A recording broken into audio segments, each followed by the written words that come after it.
Company होती हे उद्धवराव पवार एक निवगेकर यांनी एक प्रोड्युसर कंपनी उभारण्याचं एक आश्वासन दिलं होतं. कंपनीचं नाही आणि त्या कंपनीचं भूमिपूजन पण झाले असं माहित नाही. आता काय मागणी राहणार शेतकरी? आता काय नाही, शेतकऱ्याचं ते 500 नेले गेले, 5,000 वाढून दिले तरी जमतील वापस. काय काय 500 नाही तर कंपनी उभारून काय. ज्या कंपनीने सर्व शेतकऱ्यांना तालुक्यातील काही 500 रुपये घेऊन फसवणूक केली, खरं तुम्ही तरुण म्हणून आणि सामाजिक कार्यकर्ते म्हणून काय सांगणार बरं याच्यावर?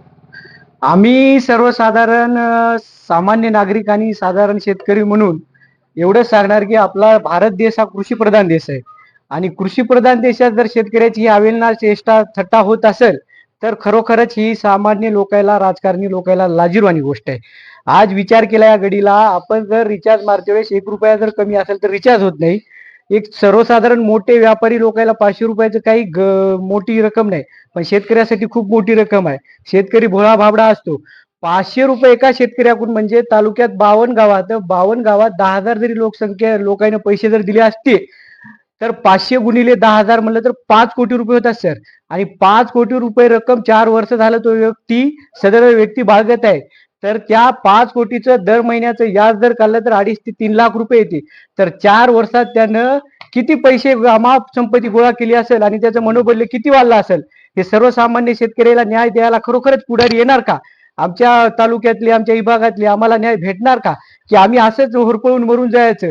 आज आम्हाला निसर्ग साथ देत नाही, सरकार कर्जबाज माफी करायला राजी नाही आणि आमच्यासाठी कोणी इकडं बघायला राजी नाही. आणि असे जर गावगाव येऊन शेतकऱ्याला एक कोपराला गुळ लावून हाल्या पेष्टा करून जर आश्वासनं देऊन 500 रुपये नेत असतील तर याची खूप मोठी दखल शासनानं आणि अधिकारी लोकांनी सर्वांनी घ्यायला पाहिजे आणि तात्काळ जी व्यक्ती आहे त्याच्यावर मनुष्यवधाचा गुन्हा दाखल झाला पाहिजे आणि त्याला सर्वांसमोर साक्षी आणून त्या पैशाचं काय केलं आणि नेमकी रक्कम कुठं आहे, ते रक्कम शेतकऱ्याला कशा स्वरूपात वापस देणार आहात तुम्ही, नसता त्याचा विल्हेवाट काय लावली, याची आम्हाला प्रश्नाची उत्तर पाहिजे.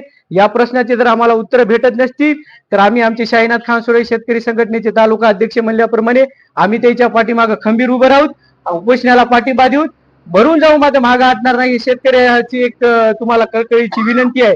आणि भोला बाबडा शेतकरी कधीच सर्वात जर या आजच्या भारतघडीला देशात इमानदार माणूस जर कोण असेल तर शेतकरी आहे.